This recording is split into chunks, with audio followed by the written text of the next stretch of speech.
नागराजने दिली त्याच्या सर्व गुन्ह्यांची कबुली. ठरलं तर मग या मालिकेमध्ये आता नागराज त्याच्या सर्व गुन्ह्यांची कबुली देणार आहे.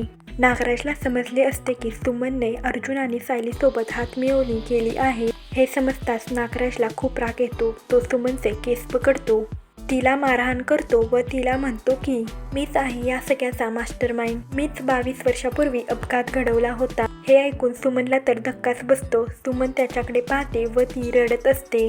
नागराज हसतो व तो सुमनला म्हणतो की जा जाऊन सगळ्यांना सांग.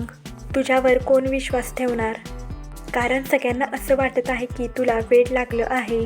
आणि नागराज हसत असतो व तो त्याच्या सर्व गुन्ह्यांची कबुली देतो. पण या सगळ्या दारा आडून रेकॉर्डिंग केलेले असते.